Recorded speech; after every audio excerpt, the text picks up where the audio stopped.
Oi, Juliana, Olá, tudo bem? Estou tudo? aqui falando, eu sou o professor Daniel, boa Tudo tarde. ótimo, boa tarde. Olha, eu pensei que não ia ver a plateia, mas que bom, vocês conseguiram aí A se gente conseguiu organizar. posicionar de alguma forma aqui para alguma parte das pessoas aparecerem. Você me ouve Certo. bem?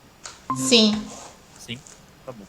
Olá, Robson, Mel, tudo Olá, bem? boa tarde, gente. Boa tarde.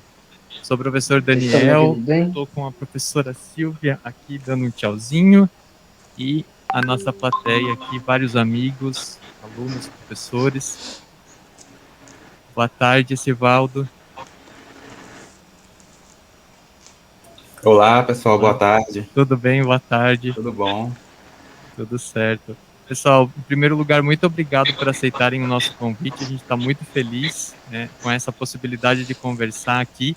A gente acabou de exibir o documentário aqui no auditório, então todo mundo pode assistir, né, e a gente vai então abrir agora um espaço para perguntas, para a gente poder falar um pouco mais, né, sobre esse assunto. Alguém gostaria de fazer alguma pergunta para a gente começar, pessoal? Alguém tem alguma já preparada? Um minutinho.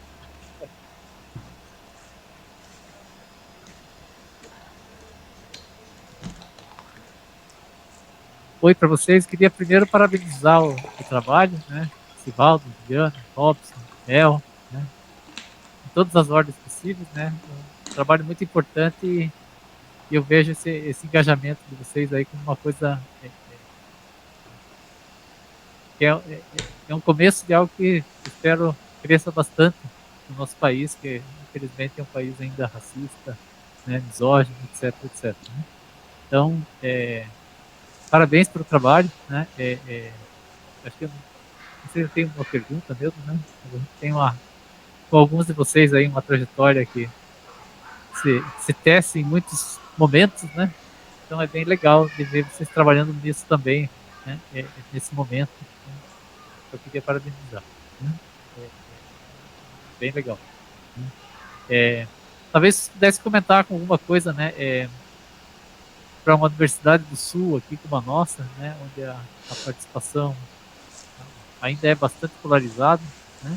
Não que aí não seja, obviamente, também é, né? Mas aqui a gente tem muito poucos estudantes, embora a gente tenha uma população negra grande na cidade, né? Então, as pessoas ainda não chegam aqui, né? Então, é, seria interessante de ouvir de vocês o que pode ser feito, assim, além de é, é, documentários como esse e outros elementos, em termos de acolhimento, de recepção, né? Então, são coisas que a gente tem que trabalhar bastante ainda aqui ainda para conseguir ter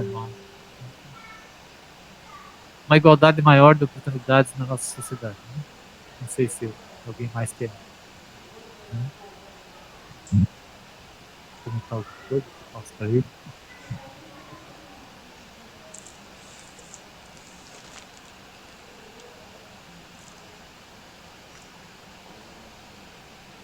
Podemos pegar a palavra? Alguém vai perguntar alguma coisa?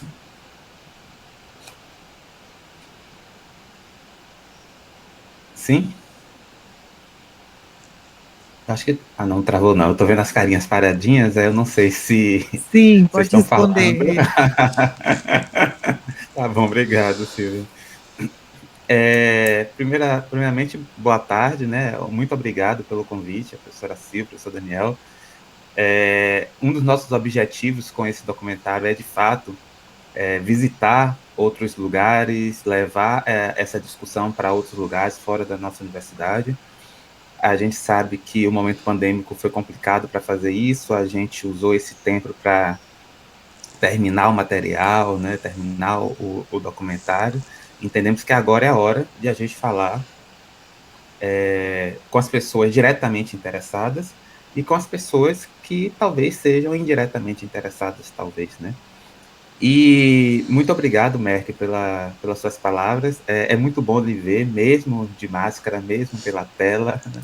É muito bom saber que você está bem, que você está aí. É um orgulho muito grande nosso de falar com vocês da UTFPR, né? Eu, particularmente, tenho um carinho muito grande pela UTFPR, que sempre me recebeu muito bem. Inclusive, a minha primeira ida em atividade acadêmica para Curitiba foi para a UTFPR. E é muito bom começar esse diálogo com vocês.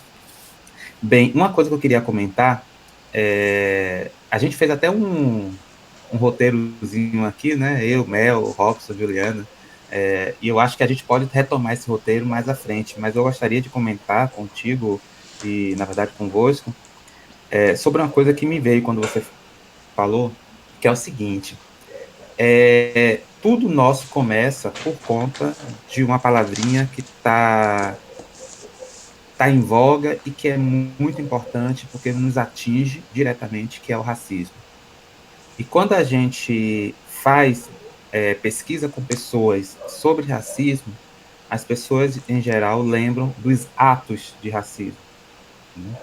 Que seriam aqueles atos que acontecem, que percebemos, que notamos, que sentimos, por conta de algo que é muito maior, que é o racismo. Mas não se fala muito sobre a vivência do racismo. E agora há pouco, por exemplo, eu estava conversando com os meninos e meninas aqui, sobre um fato, né, que aconteceu na nossa universidade, que foi o concurso público para professor no campo de História da África e Cultura Afro-Brasileira. Eu estou falando de Salvador, Universidade Federal da Bahia. Dentre vários e várias candidatas pretas e pretos, o aprovado é um branco. E aí eu me questiono por que isso acontece. Não estou desvalorizando, claro, a aprovação dele, obviamente ele foi aprovado porque tinha mérito, mas isso tem que dizer alguma coisa para a gente. Isso tem que dizer, entre outras coisas, que nós, pretos de Salvador, maior parte da população, não está chegando lá. Né? Não está. Tem chegado mais, obviamente, por conta das cotas raciais, isso é muito claro, muito evidente, mas ainda tem espaços que a gente não chega. E aí não chega por vários motivos. Não é só porque os espaços não estão abertos para chegar. Muitas vezes não chega porque não estamos preparados para chegar. E essa preparação, ela não começa na universidade, ela começa bem antes. E é isso que a gente quer discutir com esse documentário, né? Que essa preparação tem que começar lá em casa, lá no começo, dizendo assim, você pode, você tem condições, você deve. Também tem isso, não é só você pode, você tem condições, você deve. Você também tem uma obrigação para com isso. Né? Eu estava conversando outro dia com os colegas sobre a revolta dos malês. E falando o quanto eu fiquei... É uma ocorrência histórica aqui da Bahia, tá? A revolta dos malês. E eu fiquei assim, meu Deus, eu sou um baiano que não conheço as revoltas dos malês. Isso martelou por muito tempo na minha cabeça. Por muito tempo.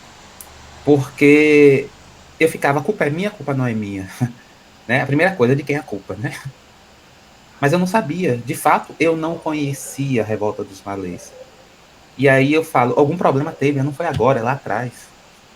E aí eu saio perguntando a várias pessoas que se sabem o que foi a revolta dos malês, muitos não sabem. Se eu saio perguntando a muitas das... Eu estou falando de uma história da Bahia, tá? Só para vocês entenderem, eu estou falando de um contexto local, mas que, na verdade, ela extrapola o local, né? O local. Muitos não sabem, por exemplo, que a independência do Brasil foi na Bahia, no 2 de julho. Né? Não foi em 7 de setembro. Isso é um pouco do que a gente sabe. Tá, foi na Bahia no 2 de julho. Onde? Com quem? Cadê os indígenas que participaram disso? Né? Onde foi isso? Então, um bairro periférico daqui da cidade de Salvador, tem um busto lá, que é só o busto. Porque a gente que mora ali ao redor, a população preta que mora ali ao redor não sabe. Então, assim, são muitas coisas a serem feitas. Então, tem uma coisa de dentro para fora, de cada um, de procurar, de ser incentivado a procurar, a estudar, mas tem questões de políticas públicas, políticas educacionais, são várias peças, né? E todas essas peças, elas estão em torno ali de uma coisa que a gente chama de racismo. Então é disso que a gente vem falar com esse documentário. Eu acho que eu já falei demais, deixo a palavra para meus colegas. Vocês comentaram que tem um roteiro, então também se quiser seguir o roteiro, fiquem à vontade. Mas quando você pontua, isso pode ser antes ou depois do roteiro, vocês decidem, né? Isso tem que acontecer muito, muito antes. Vocês têm exemplos de projetos de extensão que trabalhem com as famílias? Porque às vezes a gente vai para a escola ou fala com estudantes, mas e falar com as famílias? Eu tenho um relato aqui de Curitiba, de um aluno que eu identifico como negro, nunca o questionei se ele se autodeclara negro, e o relato dele foi: a minha família não está feliz que eu estou na universidade, isso não é orgulho para eles preferiam que eu estivesse trabalhando e trazendo alguma renda aqui para casa, né? Então, o que a gente pode fazer com as famílias? Até articulando, a gente estava comentando agora há pouco, né, essa questão da curricularização da extensão. Enfim, como é que a gente provoca as nossas turmas para ir para essas famílias e dialogar? Mas, enfim, podem responder agora ou depois do roteiro de vocês, fique à vontade.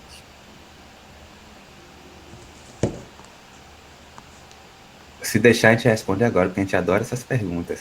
Mas eu vou deixar aí com Juliana para seguir o roteiro. Então, eu vou me apresentar aqui e falar brevemente do NNC, e aí depois os colegas aí também se apresentam, né?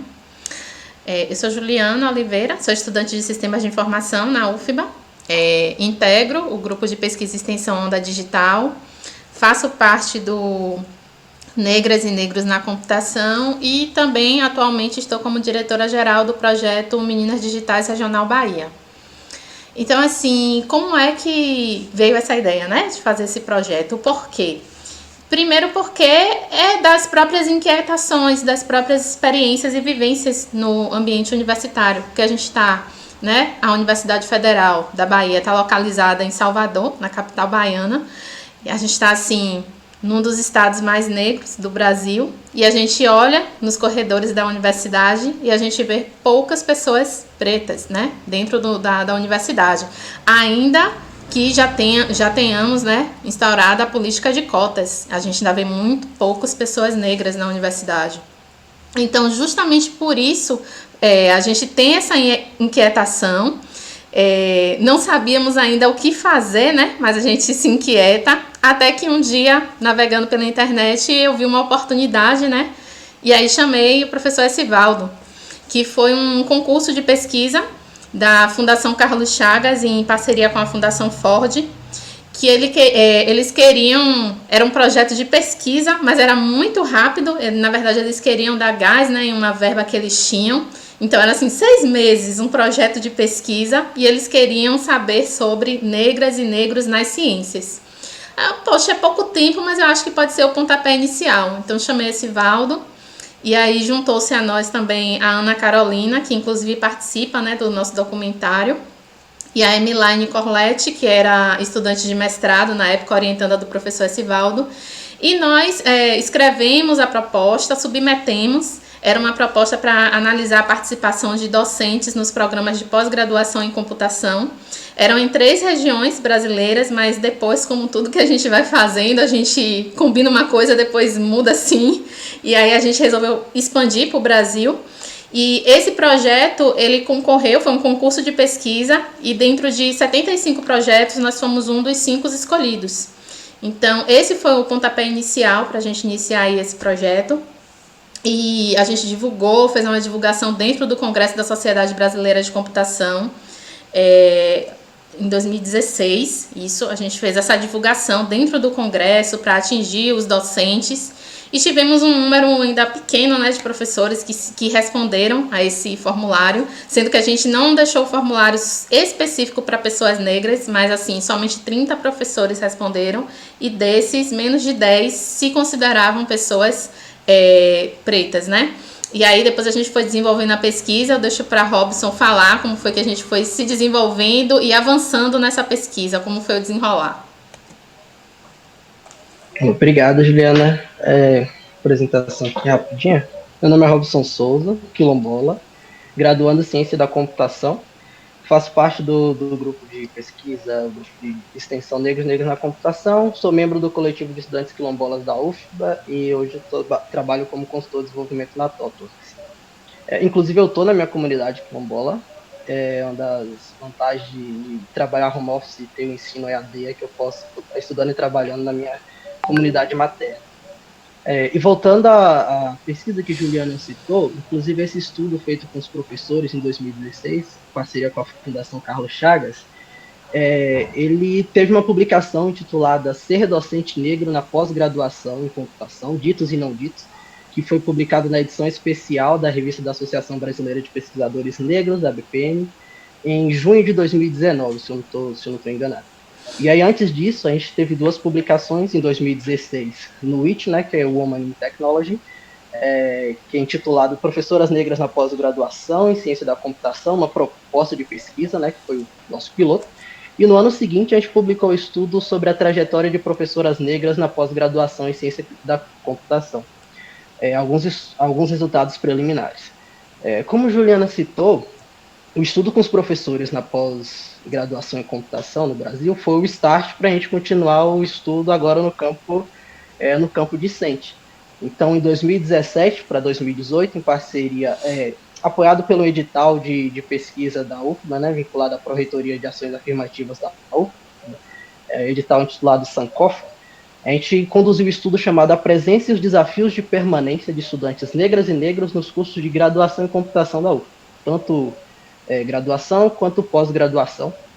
E ali começou, de fato, o trabalho de saber quem nós somos, estudando na universidade onde atuamos, e quem eram os nossos colegas. Os colegas de sala, os colegas de docentes, os colegas de departamento e os colegas de cursos adjacentes. Ciência da computação, sistema da informação, licenciatura da computação e os cursos de pós-graduação também. Foi um estudo conduzido com um pouco mais de 200 estudantes, e logo a primeira informação que nos gerou uma inquietação. A maioria dos estudantes se declaravam como pretos ou pardos, né? Que, segundo a classificação do IBGE, é considerado como pessoas negras. Mais de 50% se declararam como pretos ou pardos, só que quando avançamos com estudos, muitos relatavam que não se sentiam identificados com o espaço, não se sentiam identificados com a linguagem, não se sentiam identificados com os colegas, tampouco com o corpo distante. Então, foi o primeiro conflito, os resultados do mesmo estudo que gerou um conflito e que a gente começou a observar o porquê que esse conflito existia. Mas só sumarizando o que esse estudo nos gerou. Observamos que os relatos dos estudantes apontavam sentimentos de práticas institucionais, docentes e discentes, que comprometem o bem-estar dos estudantes, levando a situações de perda de brilho, concurso, tanto de pós quanto de graduação, desistência, retenção ou simplesmente abandono da universidade, além de problemas relacionados à saúde mental e, inclusive, de saúde física também. Esse estudo foi em 2017 para 2018, só que ele não acabou aí. A gente ainda está fazendo a análise dos dados coletados e correlacionando ele com os estudos seguintes, que inclusive foi em 2018 e 2019, no mesmo edital Sankofa, só que nesse estudo a gente procurava investigar os pormenores da vivência e da trajetória acadêmica desses estudantes. Então, o estudo intitulado de Conhecendo Histórias e Desvendando Soluções para a Política de Ação Estudantil na UFBA, mas que, por consequência, se estende a todas as universidades. E a gente procurava investigar e compreender quais eram as soluções institucionais para acompanhamento acadêmico, quais são as políticas de ações afirmativas e quais eram as soluções individuais e coletivas partindo dos estudantes. Era como eu, enquanto estudante negro no curso de computação da UFBA, qual a estratégia de sobrevivência acadêmica eu estou usando para garantir a minha permanência, com mais, como posso dizer, permanência sadia dentro da universidade, ou menos dolorosa, e como eu compartilho isso com os meus colegas de sala e meu colega de vivência.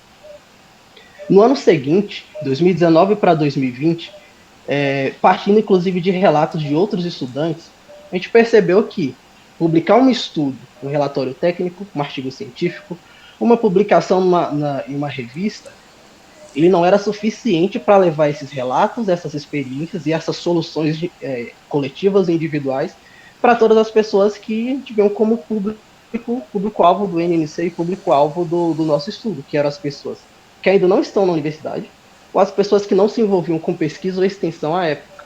Então, tipo, um relatório técnico não era o suficiente para ser geral, não era generalista.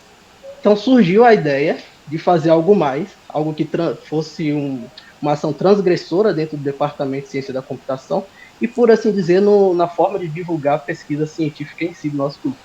Então a gente teve como posso dizer, um insight, um interesse de produzir, coletar essas entrevistas em formato de audiovisual e assim fazer um trabalho na forma de um documentário, na forma de um filme que pudesse ser vinculado, inclusive para os muros fora da universidade.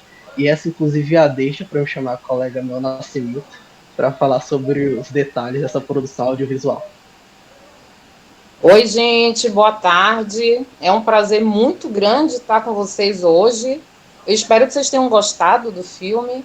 É um prazer muito grande também estar na companhia de Juliana, Robson, do professor Esivaldo. É a equipe que estava, quando eu entrei no grupo de pesquisa e extensão Negros e Negros na Computação. Então, sempre quando a gente se reúne, eu fico muito feliz, porque ver que a gente continua junto. Eu entrei em 2017 no Negras e Negros na Computação para fazer uma pesquisa que ia se encerrar em 2018, já estamos em 2022, e firmes e fortes.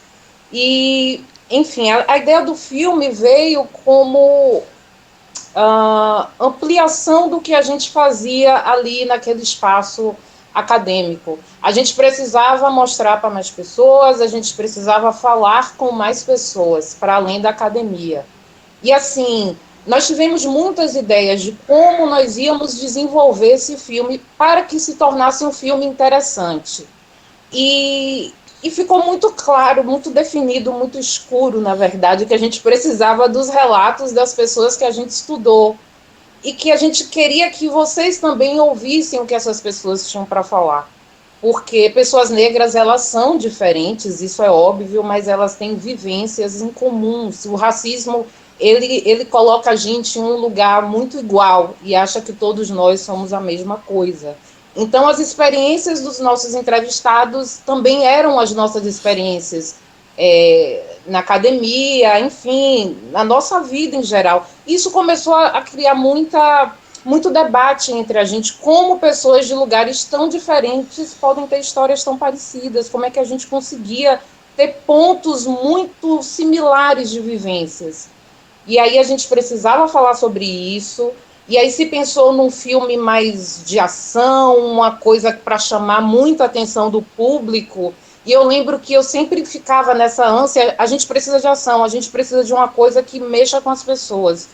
E no decorrer do processo, eu fui entendendo que o filme era um filme de relato mesmo, é um filme que tem aquela tela preta que demora um tempo para causar um mal-estar mesmo em quem está assistindo. Ai, meu Deus, acabou, não acabou, tem uma próxima coisa, e aí entra a narração. É algo para você ficar pensando e ficar analisando e entender que o que a gente traz em relação a essas vivências não é uma história que a gente conta, que a gente criou. Isso é real. A gente vive isso 24 horas por dia. Seja entrando numa loja, seja com o olhar estranho de uma pessoa, seja com um mal-estar, com que sua presença causa em algum ambiente onde você comumente não é visto. São 24 horas, gente. A gente só não sabe que horas vai acontecer, mas acontece sempre. Então a gente precisava falar com vocês, a gente precisa falar com as pessoas sobre isso.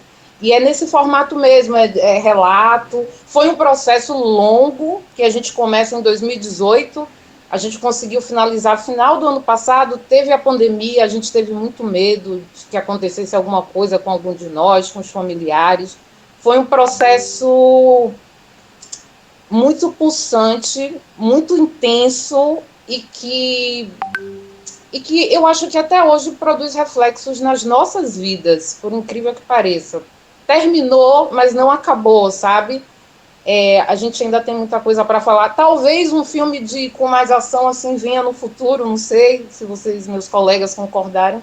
Mas no momento a gente precisava relatar, a gente precisava que vocês ouvissem essas pessoas, e eu espero que vocês tenham entendido essa mensagem.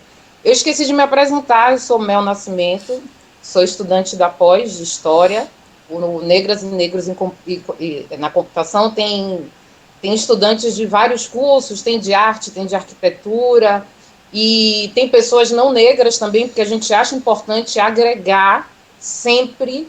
Agora a gente quer abrir um processo para quem quiser entrar, quem quiser somar, porque a gente acredita na parceria, sim, de quem quiser ser parceiro e de quem está com a proposta de coração aberto. Eu estou muito feliz, eu sempre fico muito feliz quando a gente aparece para falar do filme e tem gente assistindo. Agradeço a oportunidade. Então, eu fico muito feliz quando vejo esse pulsar de Mel. Eu vou contar uma coisinha aqui que eles não contam, mas eu sempre conto. Nossas reuniões para analisar os dados da pesquisa com os professores eram reuniões eram tensas, mas não negativamente, sabe? Tinha muita emoção, porque cada entrevista com o professor, com a professora, trazia um pouco de nós, né? E sempre tem alguém que terminava chorando. Eu era quase um deles sempre, mas assim, sempre tinha outros que se emocionavam muito, porque como o Mel falou, são histórias que são nossas, né? Mas tem uma coisa que foi muito importante, foi numa dessas reuniões em que a gente fazia, de certa forma, uma terapia coletiva, é que Mel falou assim, não sei se eu estou viajando, né? Mas se eu estiver viajando, vocês me falam, né? Será que não dá para fazer um filme, né? Então, assim, eu gosto de contar isso porque foi dessa cabeça que surgiu a ideia, né? E a gente assumiu, né? A loucura juntos, e chegamos nesse resultado que vocês assistiram, tá? Então, muito importante. E Mel entrou em 2017 como aluna de graduação no curso de bacharelado em diversidade de gênero, concluiu o curso, já entrou no mestrado, daqui a pouco está saindo do mestrado, mas continua com a gente, né? Muito bacana. Outra coisa importante também de falar é que a gente tem outros membros que não estão aqui. Como o Mel falou, tem estudante de arquitetura, de artes, né? Arte mais voltado para o teatro, tem de comunicação. Então tem estudante de várias áreas e tem uma estudante que é branca, né? Que para a gente foi muito interessante tê-la, né? No grupo, tê-la e ter no grupo, né? Porque ela ainda está no grupo.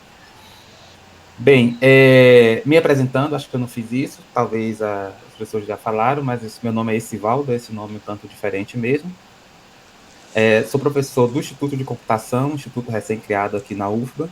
Recém-criado, mas é muito antigo, né? Ele foi criado, o departamento foi criado em 67, no antigo Instituto de Matemática e Física, e depois de alguns desdobramentos, em outubro do ano passado, se desvinculou do Instituto de Matemática e Estatística e passou a formar um instituto próprio. Mas a minha caminhada tem sido híbrida, né? Então, eu estudei na educação, no doutorado, no pós-doutorado, e agora há pouco eu fiz uma tese de livre docência na comunicação em artes, no Instituto de Artes da Unicamp. Justamente por conta da própria trajetória de vida que a gente foi construindo, e que o NNC tem muito a ver com isso. E aí, só uma coisinha que eu queria pontuar com relação a entrevistas, a pesquisa que Robson comentou, teve um ponto que chamou muito a nossa atenção, que tem a ver um pouco com o que Silvia colocou, que são estudantes que se colocaram como pretos ou pardos, mas que quando nós perguntávamos, você é negro ou negra? Não.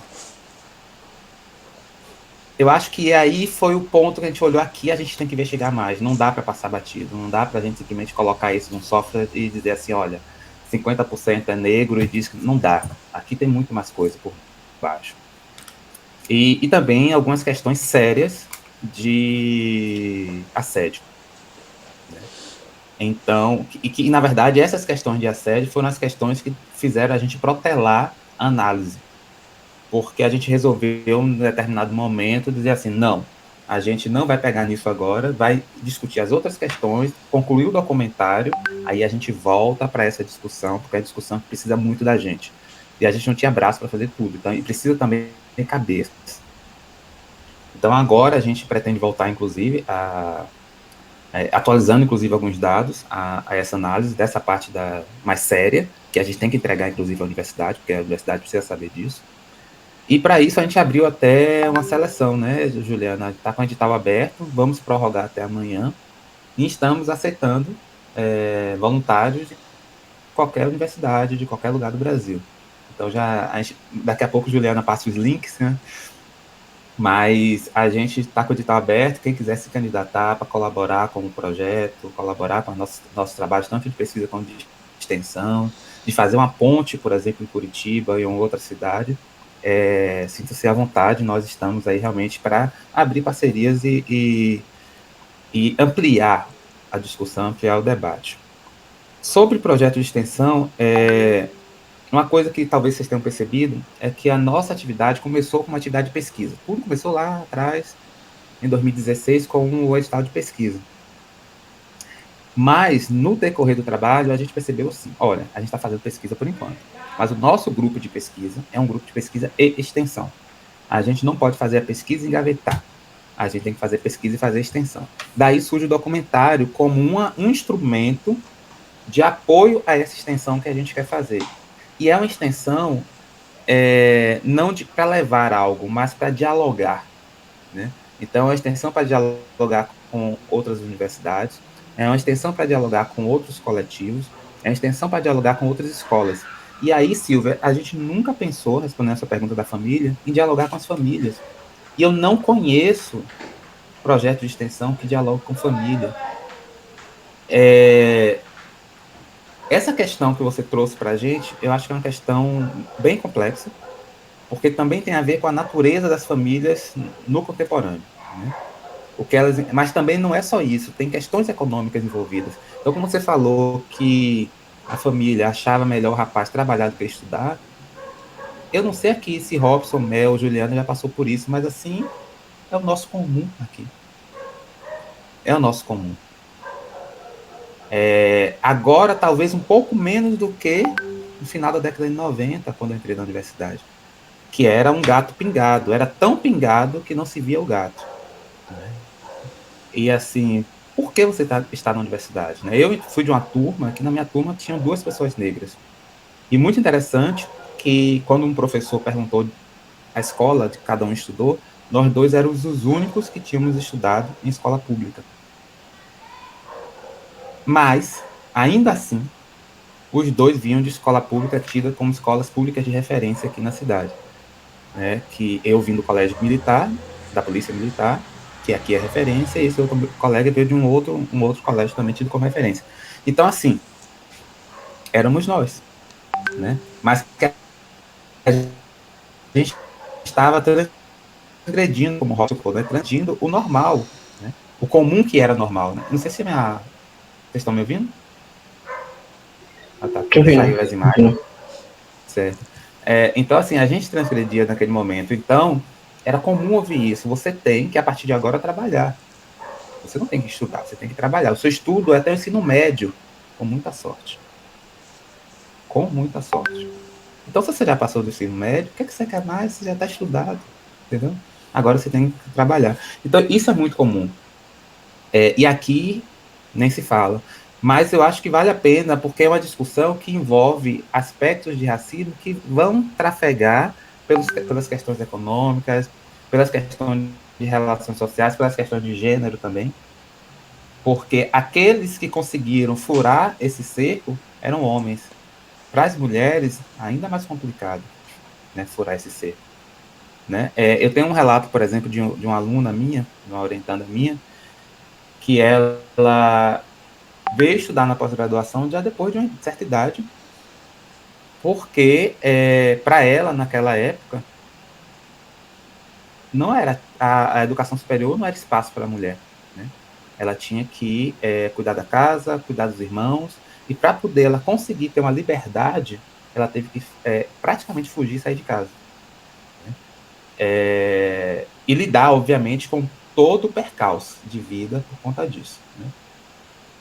Com as coisas relativamente equilibradas, depois de 20 anos, aí eu volto a estudar.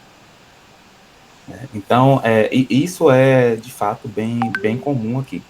Uma outra coisa que eu queria comentar é que a gente trabalhou as trajetórias acadêmicas, como o Robson colocou, mas aí pegando o gancho na sua pergunta, Silvia, também acho que eles têm uma trajetória não acadêmica aí que também merece ser discutida, né? E essa trajetória não acadêmica é que a gente pode fazer o gancho e envolver as famílias, para que não seja somente uma questão de sobrevivência acadêmica, que a gente sabe que é, mas de preparação para um espaço acadêmico também, e que é um dos objetivos da exibição do documentário, de preparar esses jovens para esse espaço acadêmico, mostrando que tem desafios, mas que também tem soluções. É isso. Ô, professor, vou pegar um gancho na resposta, senhor, de como dialogar com as famílias, né, que foi a questão da professora Silva. E como agora eu estou no Quilombo, me veio agora um pedaço de uma trajetória pessoal, uma trajetória de um amigo meu, que minha madrinha me falou recentemente. Acho que responde um pouco a pergunta. Primeiro, eu acho que esse é o caminho quando a questão passa do estudante, né, da jovem ou do jovem, e vai para a família, a gente percebe que, pô, subiu um degrau, sabe? Agora a gente tem que dialogar com quem se relaciona com quem está na universidade, sabe? Como se fosse um nó a mais. E aí eu lembro que como eu fiquei sabendo da universidade, através de uma organização de pessoas mais ativistas dentro de comunidades quilombolas que criaram um pré-vestibular específico para estudantes quilombolas. Até então, seguindo o roteiro que o professor Sivaldo acabou de falar, pô, ensino médio, trabalhar, no máximo um curso técnico e um abraço, sabe?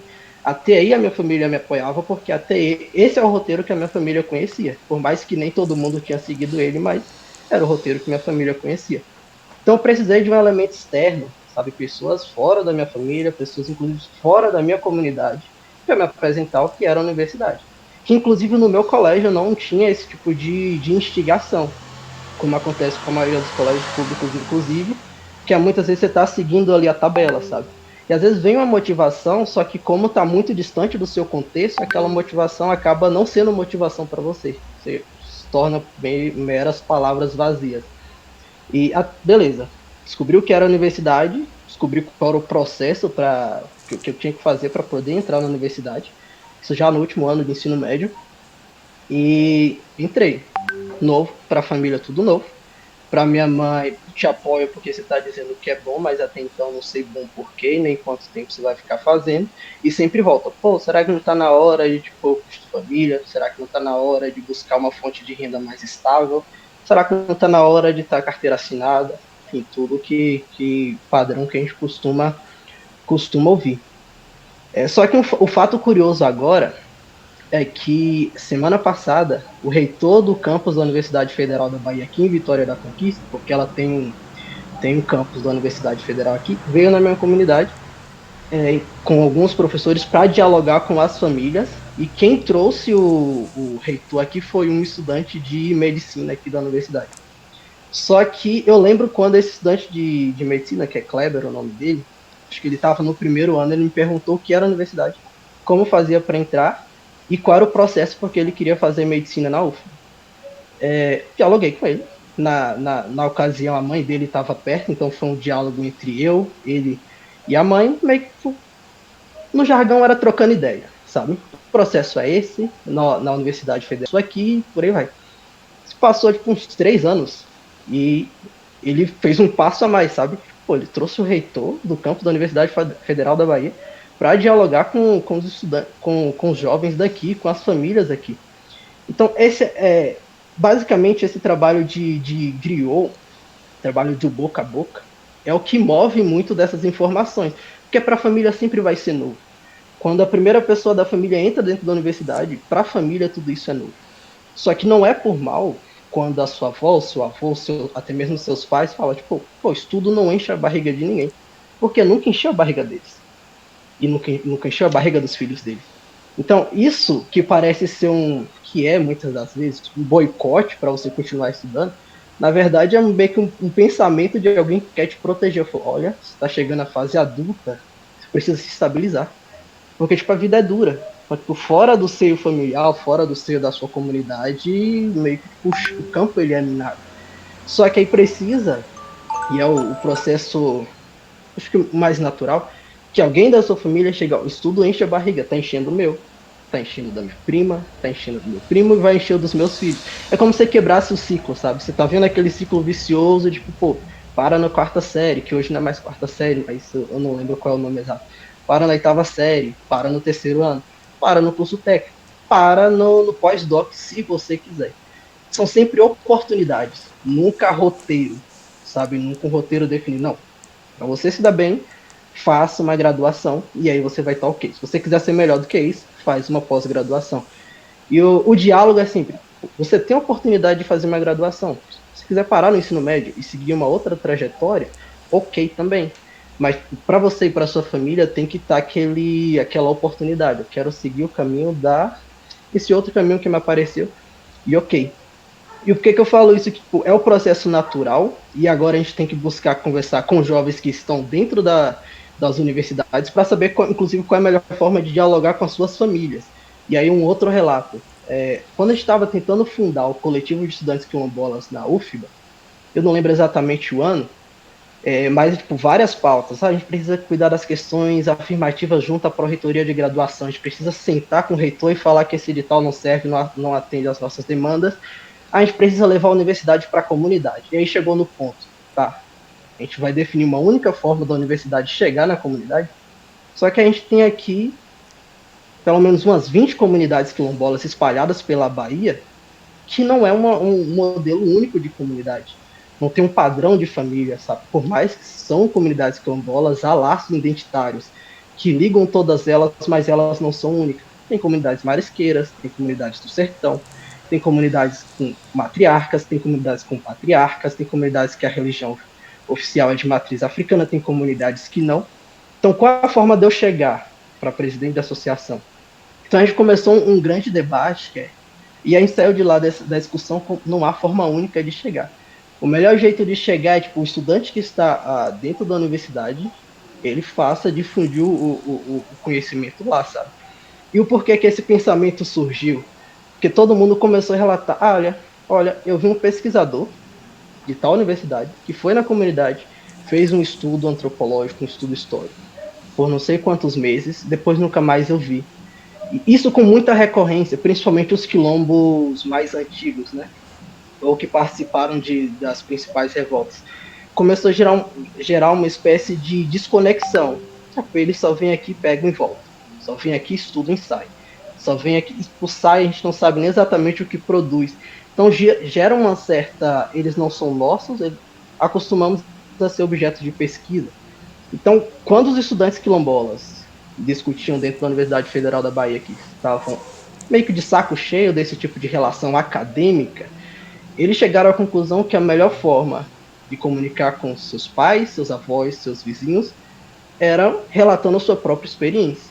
Tipo, olha, mano, dentro da universidade eu faço isso. Olha, pai, dentro da universidade eu faço isso.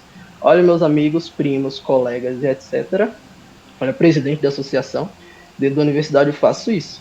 Seu filho, em idade de ensino médio, né, que tem outro nome agora, mas me recordo, depois que terminar o ensino médio, tem essas possibilidades. E por mais que seja, tipo, às vezes uma frase, olha, na sua cidade tem universidade também. Tipo, Enem, que é o Enem, como é que faz a inscrição. Por mais que sejam informações atômicas, só que ela vai se difundindo, principalmente com comunidades pequenas, ela vai se difundindo com tanta efervescência, usando a palavra que Mel usou e depois o professor comentou, que no passar de um ano ou dois, aquilo se dissemina de tal maneira onde a universidade não é mais uma instituição estranha. Ela continua sendo um espaço que não representa e que muitas vezes a gente está lá dentro e não se sente pertencente, mas pelo menos o nome. Eu sou da UF, sou da UES, sou do UFC, sou da UFES, isso já não soa mais estranho. E aí com o trabalho de semestre a semestre, relação a relação, trocas de ideias, a gente consegue quebrar essa desarmonização, sabe? E apresenta, é uma possibilidade, a gente pode dialogar. Então acho que o primeiro conselho, na verdade, ou talvez uma diretriz, a primeira que um grupo de extensão dentro da universidade teria que ter para depois chegar nas famílias vamos conversar primeiro o que está aqui dentro e vamos procurar saber qual é a forma mais natural de dialogar com as famílias, sabe? Não criei um roteiro, criei um script, agora eu vou lá e passo a informação. Porque senão fica uma relação muito colonial, sabe? Eu vou lá e passo o que as pessoas precisam saber. E a mais eu vou lá e vejo que as pessoas querem discutir e me proponho a fazer essa discussão. Muito bom, obrigada, Robson, Sivaldo, Juliana, Mel. Acho que a gente vai se inspirando, se incomodando, né? Se envergonhando de muita coisa que já fez, que não sabe. Eu estou muito feliz com essa oportunidade aqui. Quero verificar se na plateia temos perguntas, comentários, percepções. Olá, boa tarde. Meu nome é Marina, eu sou estudante de Engenharia de Computação aqui na UTFPR. Atualmente estou fazendo a disciplina de Computação e Sociedade com a professora Silvia, dando um foco aí em gênero e tecnologia. Queria perguntar se vocês aí da Universidade Federal da Bahia, vocês trabalham com eventos ou projetos de extensão que dialogam no sentido de trazer mais mulheres para a área?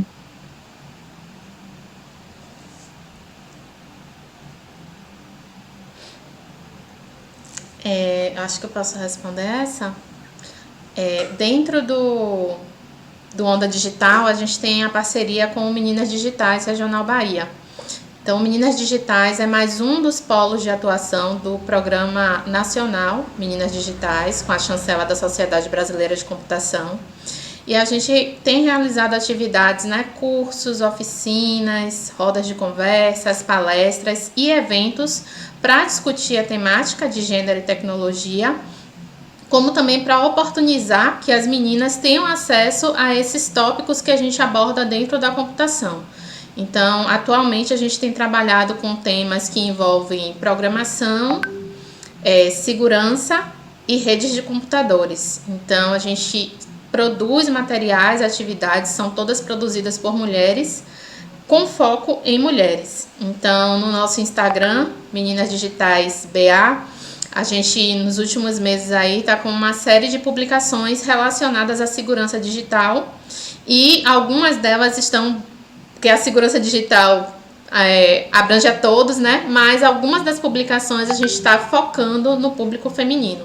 E temos realizado também atividades nessa temática em comunidades. Realizamos na semana passada, salvo engano, presencialmente uma comunidade de Salvador, que é num bairro em situação de vulnerabilidade socioeconômica, chamado Pau da Lima, onde era uma turma de informática básica que só tem mães dos jovens que participam das atividades de uma ONG. Então, a gente levou esse conteúdo de segurança pensando na perspectiva de gênero, né, para as mulheres. E aí também alertando para questões que os filhos, né, eventualmente passam, perigos e riscos que eles passam eventualmente navegando na rede, né, para que elas possam ficar atentas. E aí a gente também, dentre os conteúdos, a gente vem tentando abordar, por exemplo, aspectos de controle parental, para que os pais saibam como eles podem utilizar a tecnologia para verificar, né, a situação de seus filhos, né, na rede, na web. Então, a gente tem esse trabalho que a gente, com essa turma de mães específica que a gente tem lá na comunidade de Pau da Lima, que essa turma surgiu em 2019. A gente tem tentado se aproximar um pouco da família, né? Nessa questão aí que a Silvia colocou. Mas é uma coisa que eu sinto muita dificuldade, e por um aspecto que o próprio Sivaldo comentou, que é a questão econômica. Às vezes, fazer atividade com os jovens na universidade já é difícil. Esse semestre a gente tem enfrentado isso, porque a UFBA retornou de forma híbrida, né? Então, tem atividades presenciais e atividades que ainda estão acontecendo remotamente. Mas para quebrar um pouco o gelo dessa coisa só remota, virtual, a gente tentou fazer turmas híbridas, né? Então, tem jovens da escola que participam das turmas, que têm os encontros virtuais, mas tem, acho que, cerca de 30% da carga horária é presencial. E alguns falavam, né, com os instrutores das atividades: não vou conseguir ir na aula presencial porque eu estou sem dinheiro da passagem. E assim, é uma coisa que a gente sabe que realmente acontece, e Infelizmente, né, tem que cair no clichê, o investimento que tem sido dado para a educação tem sido pouco para a gente envolver o jovem. Imagina trazer o pai dele para as ações. Esses pais que muitas vezes já estão trabalhando de alguma forma, né, para manter a casa, manter os filhos, etc. Então, como aproximar se a gente não está conseguindo fazer com que esse jovem esteja dentro da universidade? Então, infelizmente, essa questão do investimento econômico é uma barreira. E, assim, cada vez mais que eles vão ficando mais velhos, né? Tem educação infantil, fundamental 1, 2, anos iniciais, anos finais, ensino médio. Cada vez que eles vão ficando mais velhos, se torna mais difícil, pelo menos eu sinto, né?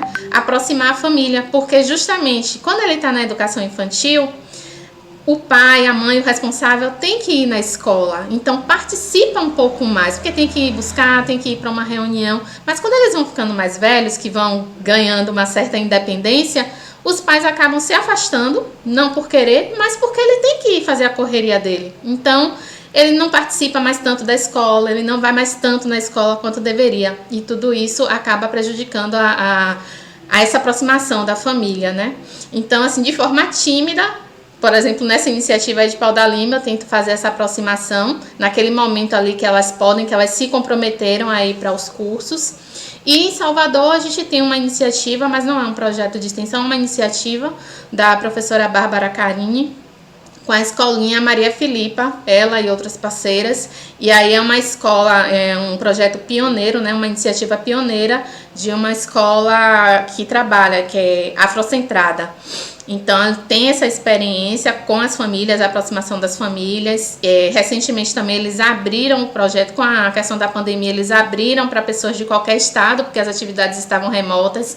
Então, eles conseguem ter um pouco de aproximação com as famílias. Mas, assim, é um projeto bem maior, com muitos parceiros, pessoas que investem. E, realmente, é isso que falta para a gente conseguir trazer mais, né, esses pais. Dentro dos projetos, assim, eu sinto que tem alguns pais que se aproximam, né? Porque ele mesmo vai, faz a inscrição do menino no curso, aí vai, quer saber como é. Teve uma aluna que foi até da turma do Meninas Digitais, as turmas de programação que a gente faz exclusiva para meninas, que o pai dela ia todas as aulas levar e buscar. Ele ia todas as aulas levar e buscar. E quando ele chegava, e aí, Pro, como é que tá? Ela tá desenvolvendo? Como é que tá? Tá dando algum trabalho e tal? Você sentia mesmo que ele tava ali querendo ver. E hoje em dia, a filha dele, depois que ela saiu do ensino médio, na época era no ensino médio, ela se tornou estudante de computação, de engenharia da computação, inclusive.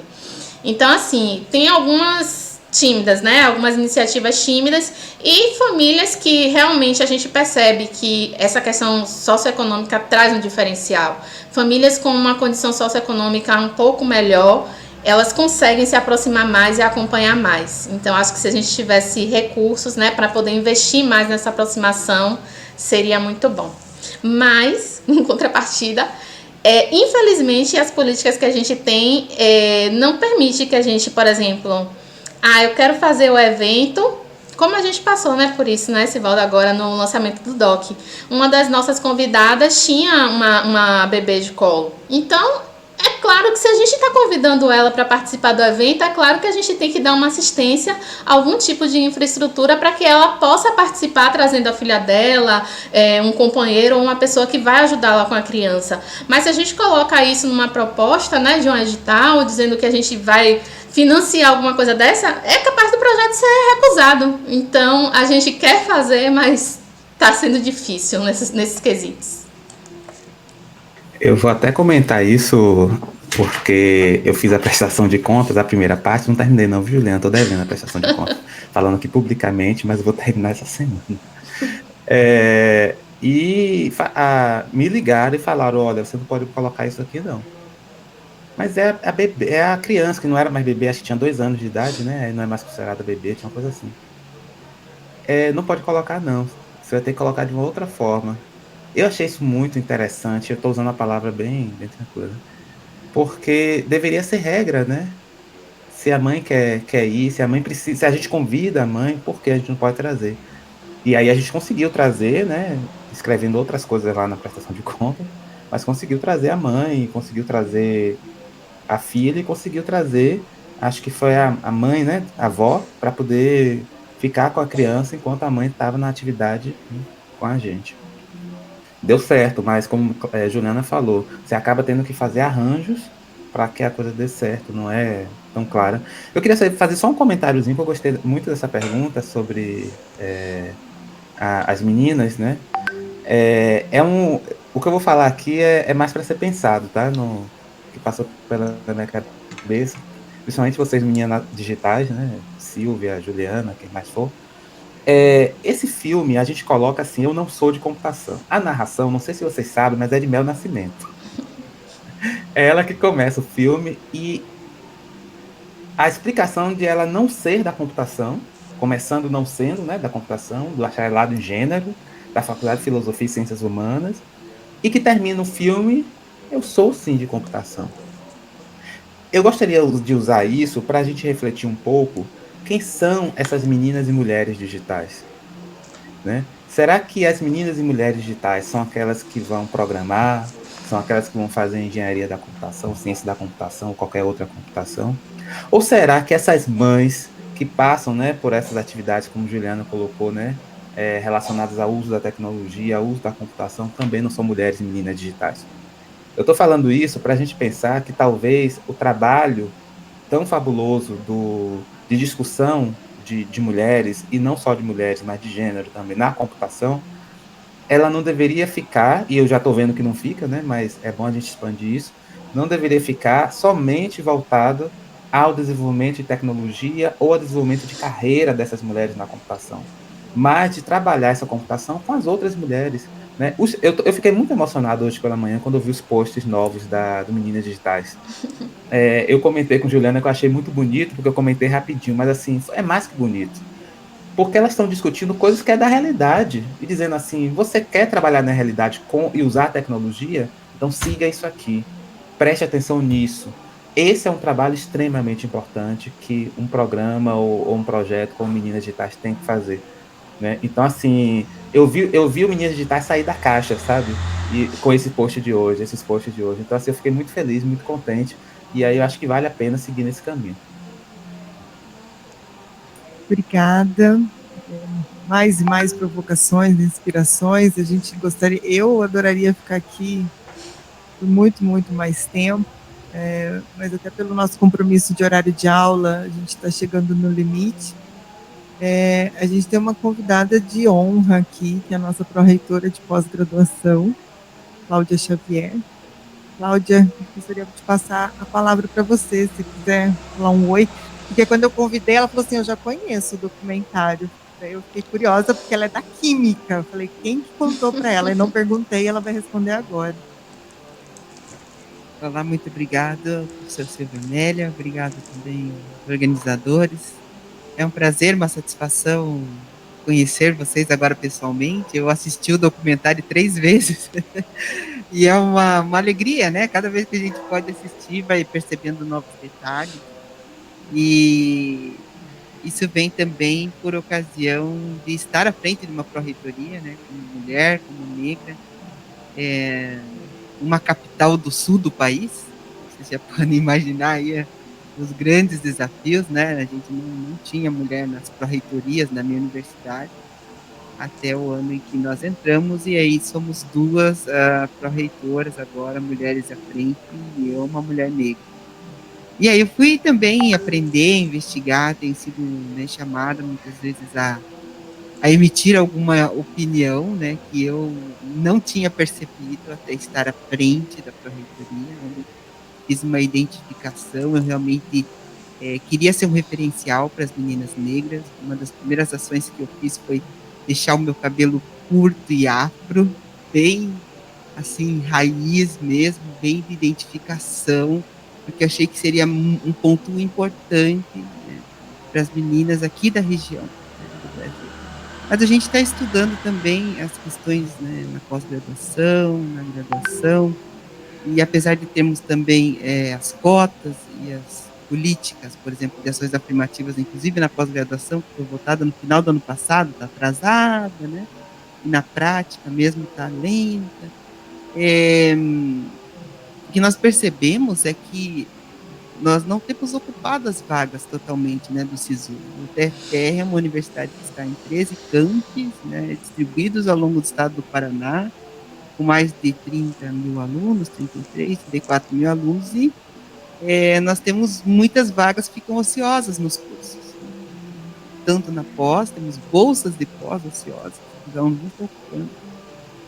E também temos na graduação essa situação que pode não ter o fechamento de turma, etc. E aí eu queria também conversar com vocês desse aspecto, né? Porque eu vejo assim que eu sou de uma geração que já está quase passando, né? Estou na universidade desde 98. Estudei lá nos anos 90, química, nos anos 89, técnica em química. Mas está vindo uma nova geração, né? Uma geração um pouco mais misturada, um pouco mais, assim, sem uma definição muito clara, né, do que é. E muito, como é que eu vou dizer para vocês, influenciada por essas situações, por exemplo, de estar na mídia, de não vir para a academia, de que a universidade não serve. Então, nós estamos aqui defendendo que a universidade, a academia, é um caminho, né, próprio, onde o negro pode ocupar, pode estar, pode participar e pode liderar, pode estar à frente na gestão, inclusive, nesse ambiente.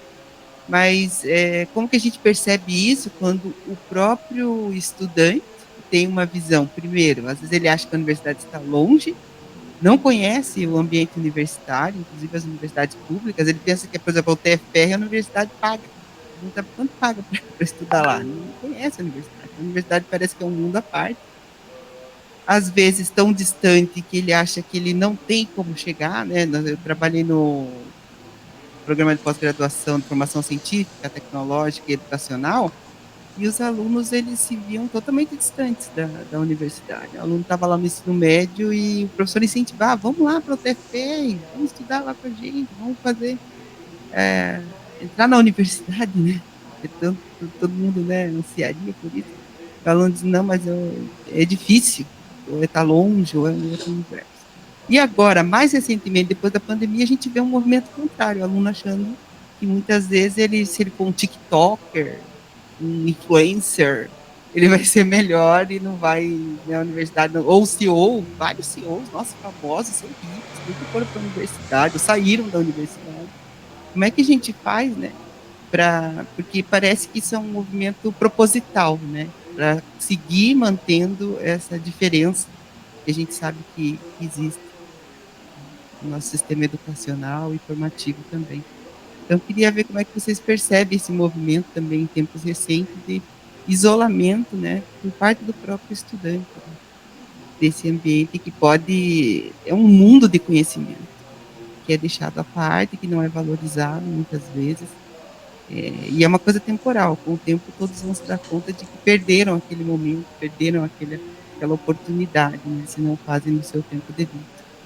Então, eu primeiro quero agradecer aos organizadores, agradecer a vocês, é uma honra conhecer vocês, cada um, a Mel em especial, né?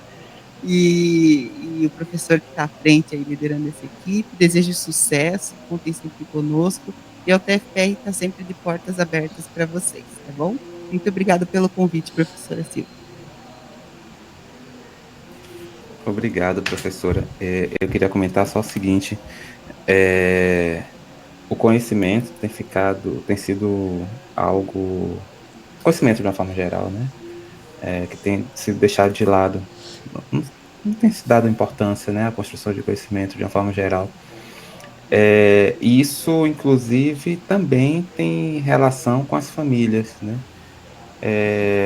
e eu acho que precisa ser investigado para a gente tomar ações mais, eu vou usar uma palavra até forte, mais contundentes, né, do ponto de vista de ação universitária com comunidades, porque todos os conhecimentos estão assim, sejam os conhecimentos tradicionais, sejam conhecimentos científicos, todos. Eu estava aqui, a senhora estava falando, estava pensando aqui, as pessoas não querem mais ser jogador de futebol, né? Elas querem ser influencer, né? Não quer sair de casa, né? Ninguém fala, eu não ouço mais, eu não tenho mais. Eu conheço muitas crianças, muitos jovens, eu não ouço falar assim, eu quero ir para a escolinha do Bahia. Eu nunca quis, tá? Mas assim, sempre teve muita gente querendo ir para a escolinha de futebol. A gente não vê mais isso, né? Então, assim, qual é o nosso papel enquanto universidade nisso, né? Nosso papel de transformação dessa realidade, como a senhora falou, em breve eles vão ver que a coisa não é bem por aí, né? Que é uma atividade muito fugaz. Agora, sobre a universidade, muita coisa mudou, mas muita coisa não mudou, né? Se for ver lá no final dos anos... Eu entrei na universidade no final dos anos 90 como estudante. E naquela época a universidade era longe, era distante, entendia-se que a universidade pública era paga e ela era branca. Mas, na verdade, fora o branco, ela não era nada disso. Ela não era distante, ela não era longe, nem era paga. Porque pelo menos a nossa universidade aqui, ela fica localizada no miolo, que ao redor são várias comunidades. Várias. Umas assim caindo dentro da universidade, como a gente diz aqui, né? E eu comecei como estudante fazendo atividade de extensão assim, indo levar conhecimentos de computação, trabalhar redação, educação física com esses estudantes. E uma das coisas que a gente percebia com esses jovens, né, o que a gente percebia é que eles não entravam na universidade porque, mesmo na universidade, fazendo parede às vezes com a casa dele, parede mesmo, né? O fundo da minha casa é a universidade. Mesmo assim, aquela universidade não era para mim, porque a ideia que eu tenho dessa universidade é de que é uma universidade para pessoas brancas que têm dinheiro. Por isso eu entendi que era paga, porque quem eu vejo lá são pessoas brancas usando saltos, né? Isso em 98, 99, 2000. Em 2022, a ideia mudou muito pouco. Eu acredito que o SISU tenha dado essa possibilidade de abertura, as pessoas começaram a ouvir mais, que podem fazer uma prova de Enem, entrar na universidade. As cotas, de certa forma, favoreceram, mas eu acho que a visibilidade vem mais da ideia de seleção unificada, né? Mas a ideia da universidade ainda elitista, ela é verdadeira, ela ainda existe. E quando esse sujeito entra, aí tem Robson, tem Melton, Juliana para falar, quando eles entram, aí a coisa é bem mais embaixo. Então, por isso, esse documentário, ele não é para terminar nele, né? Ele é, na verdade, um prefácio de coisas que tem que vir depois. E essas coisas que tem que vir depois não necessariamente são produções audiovisuais, mas são diálogos, são ações, são propostas, são conversas. Eu acho que é por aí. A gente já passou um pouco do tempo, né? Mas eu queria colocar mais uma pergunta aqui, que é inspirado na fala da Cláudia aqui e nas respostas todas dadas por vocês.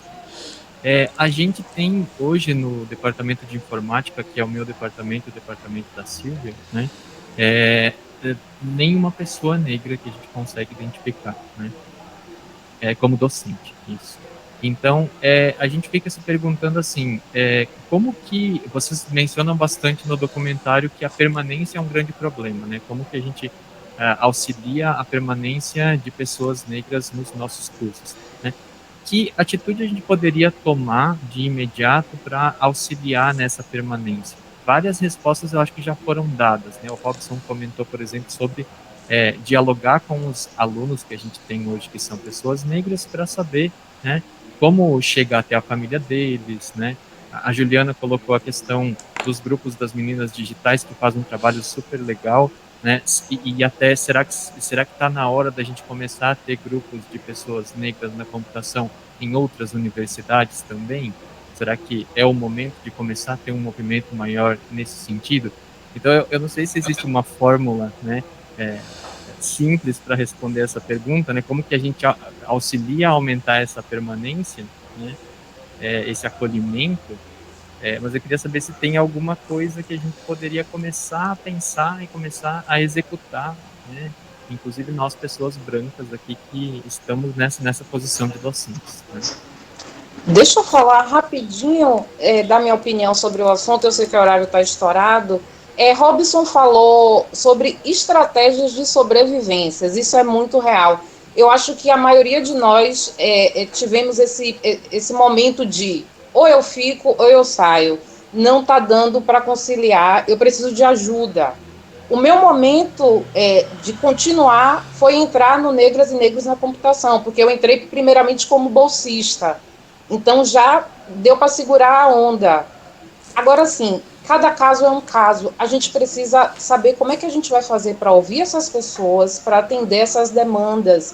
Elas são muito específicas. Tem gente que realmente mora muito longe, então estuda à noite, dá um certo horário, fica difícil acompanhar a aula. Tem que voltar. Às vezes não está na região metropolitana, às vezes a pessoa mora no interior. São questões muito particulares e eu acho que a gente precisa, sim, de uma ação mais ampla para poder ouvir essas pessoas, porque existe uma desistência, um processo de desistência triste. Você vê, eu tive colegas, a minha turma de gênero e diversidade começou com 40 alunos, 5 se formaram.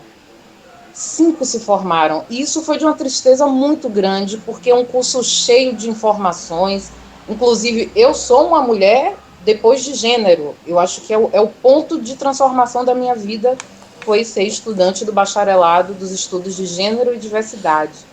Então, eu acho que é algo muito rico e eu fico muito triste que meus colegas não conseguiram concluir. E isso, na minha memória, é muito vivo. Demandas específicas de grupos específicos. A gente precisa ouvir muita gente. Eu acho que o ponto é esse, para começar. Perfeito. Temos mais alguma colocação? Acho que sim. Acho que a Mel colocou um ponto muito interessante, né? O de escuta. Então, talvez essa ausência de questionamentos aqui, eu vou interpretar como tá todo mundo numa escuta ativa. E a escuta ativa, às vezes, ela demanda tempo para a gente conceber uma resposta, um outro questionamento. E já fazendo uma ponte, né, que no Congresso da Sociedade Brasileira de Computação a gente vai ter um painel sobre essa pauta, no workshop sobre educação e computação, junto com o workshop de mulheres na computação. Então, acho que também é um movimento para a gente ampliar esses espaços de debate. E aí, eu vou deixar o gancho de convite para as pessoas irem, né, Esivaldo? Porque o Esivaldo trouxe isso para mim. Isso é uma responsabilidade de currículo, inclusive, a gente trabalhar, né, a pauta de pessoas negras na computação. Então, a Mari saiu daqui, mas a gente manda um recado para ela, nossa coordenadora de sistemas de informação, de como que a gente está contemplando isso em sistemas de informação, né, essa exigência de currículo também, como que a gente aborda isso. Então, talvez a gente faça uma nova conversa aí para vocês também trazerem ideias, sugestões, provocações. E levar para a engenharia, né? O professor Gustavo está pontuando também, para a gente levar para a engenharia de computação. Então, a gente tem muito trabalho a ser feito, acho que quem está aqui reconhece isso, né? Por limitações técnicas não gravamos, mas também a gente queria privilegiar quem conseguiu estar aqui, né? Nem todo mundo consegue, igual vocês pontuaram. Às vezes não é uma questão financeira, mas é uma questão de agenda, que está todo mundo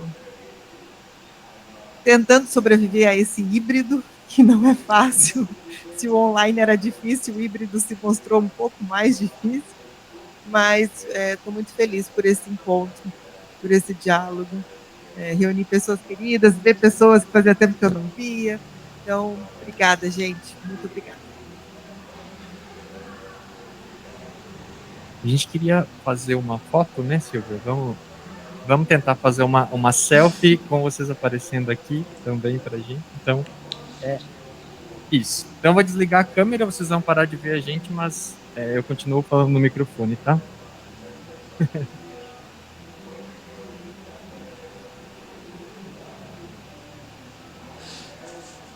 Sorria, Mel.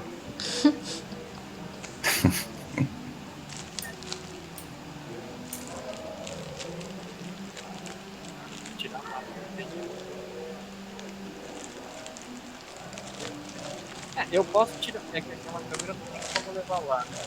Eu tiro a foto, né? Aham. Isso. Sim. Tá. Eu venho. Vocês vão ficar todos por aí virados pra cá, né? Tá. Então, tá bom. Será que aqui vai ficar bom? Ó, tentem ficar dentro da área da foto aqui, por favor. Tá todo mundo? Aí, tá todo mundo. Aham, tá pegando. Tô tirando várias fotos. Esperar.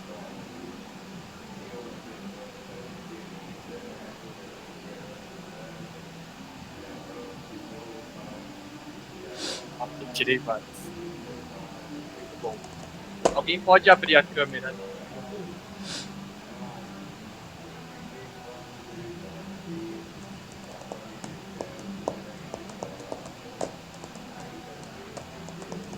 Tá aberta a câmera de novo, né? Então, bom, ficar aqui então. Isivaldo, Juliana, Robson, Mel, muito, muito, muito obrigado por participarem dessa conversa. A gente está muito feliz em poder mostrar pelo menos, né, para um primeiro grupo aqui. Ah, boa, Ju. Ju, você consegue dar print da tela aí também? Alguém? Daí também pega um outro tipo. Tá, vou dar aqui.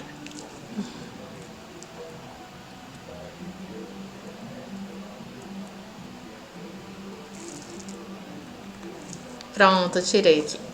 Muito bom, obrigado, viu? Muito obrigado, pessoal. Espero vê-los em breve, fisicamente, pessoalmente, aí em Curitiba ou aqui em Salvador. Um abração. Abraço, obrigada pelo gente. convite. Muito obrigada. E sigam a gente, NNCUFBA no Instagram. Juliana, se você tiver aqueles links para passar para a gente divulgar aqui, né, que o Isivaldo comentou sobre aquela chamada, né, a gente repassa para o grupo, tá bom? Tá certo, tá bom. Obrigado. Tchau, Tchau, tchau. gente. Obrigada. Valeu, gente. Tchau, tchau.